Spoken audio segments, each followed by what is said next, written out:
Un homme faisait glisser une bouteille d'eau derrière une jeune fille sans qu'elle ne s'en aperçoive. En réalité, la bouteille était équipée d'une caméra cachée. Il était en train de filmer en douce des étudiantes sur le campus. Mais son comportement fut repéré par l'une d'entre elles. Cela allait lui coûter la vie. Il y a tout juste 2 jours, Jack, qui était apparu à la télévision, avait été arrêté et incarcéré pendant 7 jours pour avoir filmé des femmes à leur insu, avant d'être relâché. Jack avait l'habitude de filmer discrètement des jeunes filles et de diffuser les vidéos sur Internet, poussant plusieurs d'entre elles à mettre fin à leur jour. Aux yeux d'Annie, il n'était qu'un déchet de la société qui ne méritait pas de vivre en ce monde. Elle se mit alors à concocter une potion spéciale destinée à Jack. Le lendemain, Annie demanda à Yuri de se faire passer pour un technicien de maintenance informatique et de se rendre au magasin où travaillait Jack, sous prétexte d'effectuer une maintenance du réseau. Il devait copier les données du téléphone de Jack pour les transmettre à Annie. En un clin d'œil, Annie put avoir accès à toutes les informations contenues dans le téléphone de Jack. Pour ne laisser aucune trace, Yuri devait également effacer les enregistrements des caméras de surveillance du magasin. Annie offrit alors une récompense généreuse sur les réseaux sociaux en échange d'une vidéo filmant en cachette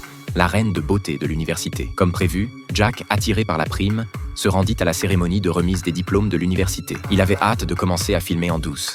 En attendant l'arrivée de la reine de beauté, Jack se rendit dans un restaurant de frites. Yuri apporta de l'huile de cuisson au serveur qui, sans se méfier, la versa dans la friteuse. Rapidement, une assiette de frites fut servie à table. Jack se mit à manger sans se douter de rien, tandis qu'Annie l'observait discrètement. À cet instant, Jack écrasa distraitement une bulle qui lui bouchait la vue. Soudain, une bille d'eau le frappa. Face à un tel concours de circonstances, Jack ne se méfia pas. Mais 3 secondes plus tard, ses membres devinrent mous comme du chewing-gum et sa tête sombra dans l'inconscience. En à peine 1 minute, Jack ne réagissait plus. Mais personne ne savait qui était le coupable. C'est alors qu'une jeune femme s'approcha de Jack. Cela bouleversa complètement le plan d'Annie. Il s'avéra que cette jeune femme avait déjà été filmée en cachette et fait chanter par Jack par le passé. La jeune fille supplia Jack d'effacer les photos compromettantes, mais il ne répondit pas. Émotionnellement à bout, la jeune fille saisit une arme derrière elle. Des étudiants qui passaient par là virent la scène et poussèrent des cris. La jeune femme, au bord de la crise de nerfs, réalisa alors qu'elle était devenue une meurtrière sous les yeux de tous. Cependant, Annie était bien décidée à ne pas laisser la victime porter ce fardeau.